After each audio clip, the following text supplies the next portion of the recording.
तो welcome back to my YouTube channel. तो इस वीडियो में मतलब रेलवे ग्रुप डी का आप लोगों का कटअप क्या जाने हो। एक मंथ पहले मैंने भी वीडियो बनाया था कि कटअप पे आप लोगों को क्या जाने वाला ऑल जोन पे, ठीक है, जितने जोन है, ठीक है। तो उस समय क्या होता है, बहुत कम कैंडिडेट, मतलब उतना 50% आप समझिए जितना अपेयर हुआ है उसका ढाला होगा डाटा। अभी क्या होता है, धीरे धीरे बहुत से कैंडिडेट डाटा रैंक एक्यू में डाल रहे, ठीक है। अब अपना प्रिपरेशन फिजिकल में भी लगे और डाटा भी डाले। अब रही बात कितना में आप लोगों का, मतलब अभी भी डाउट है। रनिंग तो आप जा रहे हैं, मुझे भी पता है, जिसका 40 मार्क्स भी है वो भी जा रहा है, जिसका 70 मार्क्स है वो भी जा रहा है, ठीक है, रनिंग में। लेकिन फिर भी मन में डाउट होता है ना मेरे भाई कि कितना नंबर, क्या मैं सेफ होऊंगा और मैं रनिंग कर रहा हूँ। तो सबसे पहले मैं बताऊँ, 40 मार्क्स भी आ रहा है तो भी रनिंग करो, और उससे ज़्यादा आ रहा है तो आपको करना है। ये मत सोचो कोई भी आपको डेटा आपको देता है या आपको कटअप एक सेट करके बताता है कि इतना होगा, तो कुछ भी हो सकता है भाई। जैसे मैं खुद नहीं पता मुझे, लेकिन हाँ, हम लोग जब कुछ डेटा देखते हैं तो कुछ एनालाइज करते हैं कि इतना जा सकता है, ठीक है। 2019 के समय सॉरी 2018 के समय जब मेरा हुआ था, उस समय का भी मैं कुछ बात डिस्कस करूँगा। तो रही बात आप लोगों का, आप कटअप नॉर्मलाइज कितना, आप लोगों का मतलब मेरिट कितना में बनेगा, ठीक है ना। तो मैं परसेंटाइल को लेके बात कर रहा हूँ, क्योंकि जो भी होने वाला है आप लोगों का परसेंटाइल के ही थ्रू सब कुछ बढ़ने वाला है, ठीक है। जैसे नॉर्मलाइजेशन के थ्रू रॉ मार्क्स बढ़ता है, तो वैसे परसेंटाइल के थ्रू। तो अब रही बात कितना परसेंटाइल पे होना सेफ रहेंगे आप। तो जब आप डेटा जब शुरू में ढाले होंगे ना मेरे भाई, तो तब उस समय कुछ रहेगा, क्यों मैं आपको डेटा दिखा रहा हो सकता है आप, मतलब आपका परसेंटाइल हो सकता है 60 दिखा रहा हो, लेकिन अभी क्या होगा देखोगे आप कि 65 हो गया, 70 हो गया, किसी 70 था उसका जो 40-50 में डाला होगा उसका 60 हो गया। कुछ तो रैंक एक्यू में डेटा जितना आएगा मेरे भाई, उतना डेटा वो रैंक क्यू में आपका परसेंटाइल अच्छा होते जाएगा और रैंक भी आपका अच्छा होते जाएगा, ठीक है। ये तो आप फिक्स समझिए। अब अभी भी मन में डाउट है कितना होना चाहिए, तो मैं परसेंटाइल को बोल रहा हूँ, जिसका भी आप समझिए कि 60 परसेंटाइल से अच्छा है, 60% से अच्छा है, मतलब उतना आ रहा है आप लोगों का परसेंटाइल के हिसाब से 60, आप बेफिक्र होकर मेरे भाई रनिंग करो।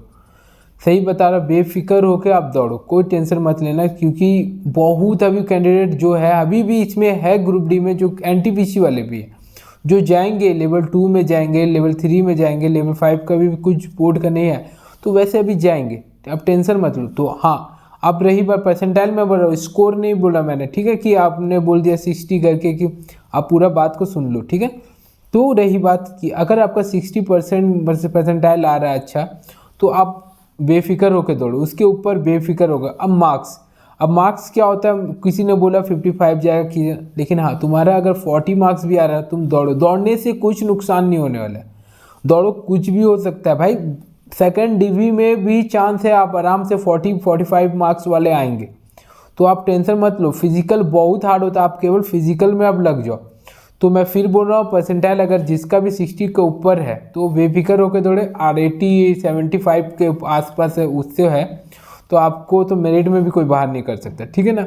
अब इतना बस आपको अपना फिजिकल पे ध्यान देना। अब रही बात मार्क्स पे, जिसका मार्क्स 40 है वो दौड़ो भाई। सेकेंड डिवी में भी बहुत चांस है, फिजिकल आदमी को लग रहा है कि 1000 जब 4-15 में हो जाएगा, लेकिन नहीं होता है। जब दौड़ने जाओगे 2019 में जो मेरा रनिंग हुआ था, उसमें बहुत कैंडिडेट बाहर हुआ था। तो फिजिकल इजी नहीं है, तो फिजिकल बहुत टफ है, बहुत जन बाहर होते हैं, क्योंकि डिजिटल है भाई, हवा में पैर रहा तो तू बाहर हो जाएगा, ठीक है ना। डिजिटल है, मैं इसके बारे में बताऊंगा कैसा रनिंग होता है डिजिटल, ठीक है। तो आप इतना रखिएगा, अगर आपका मार्क्स 55-60 आ रहा है तो आप सिक्योर है, समझिए आपका हो जाएगा, ठीक है ना। लेकिन 40 मार्क्स वाला ये मत समझिए कि बाहर हो जाएगा। आप फिजिकल का तैयारी करो, ठीक है। आप याद रखना, 40 मार्क्स वाला तैयारी करो, आपका सेकंड डिवी तक में भी आपका आ जाए। तो फिजिकल टफ है, जब कैंडिडेट बाहर होगा तो आपको सेकंड डिवी में लेता जाएगा, ये आप कंफर्म दें। क्योंकि आपका देखोगे आपका अटेंडेंस भी बहुत कम है, 30% है अटेंडेंस गया। लेकिन हाँ, जो 30% गया ना मेरे भाई, वो एक्चुअली में जॉब के लिए ही आए हैं, बाकी 70% वो ऐसे प्रिपरेशन नहीं करे, तो भीड़ उसमें हम 50 समझते हैं, और 20% जो होगा उसको कुछ प्रॉब्लम आ जाता है, ठीक है। तो वो आप समझिए 30% एवरेज, ऑन एवरेज 35 गया होगा, हर बोर्ड का गया है अटेंडेंस। तो आप याद रखिए, मार्क्स अगर आपका 40 आ रहा है तो भी फिजिकल का तैयारी करो। 50-60 वाला के मार्क्स का मैं बोल रहा हूँ, 40 मार्क्स वाला भी तैयारी करो, सेकंड डिवी में चांस है। 55-60 वाले भी क्या होता है, वो सब सिक्योर है समझना, ठीक है ना मेरे भाई, सिक्योर है वो। परसेंटाइल जिसका भी ठीक है, 60% से अच्छा वो भी मुझे लगता है कि अच्छा है। तो आपका परसेंटाइल धीरे धीरे बढ़ेगा और रैंक अच्छा होते जाएगा, रैंक क्यों में जब डाटा आते जाएगा। तो आप इतना याद रखें। हाँ, 70-80 परसेंटाइल जिसका आ रहा है भाई, वो उसका अच्छा मेरिट में भी वो आराम से हो जाएगा। उतना मार्क्स वाला भी आप समझिए 70 मार्क्स 60 70 मार्क्स तो बहुत ज़्यादा हो गया, 60+ मार्क्स है जिसका 65-70 के बीच, तो वो सब भी बहुत सिक्योर है, ठीक है ना। तो परसेंटाइल मैंने बताया, ये बताया, और जितना डाटा रैंक क्यू में डालोगे उतना परसेंटाइल आपका बढ़ेगा, रैंक अच्छा होगा, डाटा आते जाएगा तो आपका होगा। आप देखोगे 1 महीना पहले आपने जब डाला और अभी जब डालो देख रहोगे तो इम्प्रूवमेंट ही दिखे, डेटा आएगा आपका अच्छा होते जाएगा। बहुत कम चांसेस है कि आपका कम हो जाए रैंक या सेम ही रहे। सेम में कभी प्रॉब्लम है, क्यों होता है मैं बाद में बताऊंगा। लेकिन हाँ, आई होप कि आपको पूरा समझ आ गया होगा कि कितना जाने वाला कटअप। और फिर मिलते हैं नेक्स्ट वीडियो में। धन्यवाद। कोई भी डाउट होता है कमेंट कीजिए। मैं एक वीडियो लाऊंगा कि डिजिटल टैब में जो होता है आपका बेल्ट में पैर में रनिंग कैसा होता है मैं बताऊंगा, पूरा एक्सप्लेन कर दूंगा उसमें, क्यों इसमें कैंडिडेट बाहर हो जाते हैं रनिंग में, वो भी मैं बताऊंगा। तो मिलते हैं नेक्स्ट वीडियो में। धन्यवाद।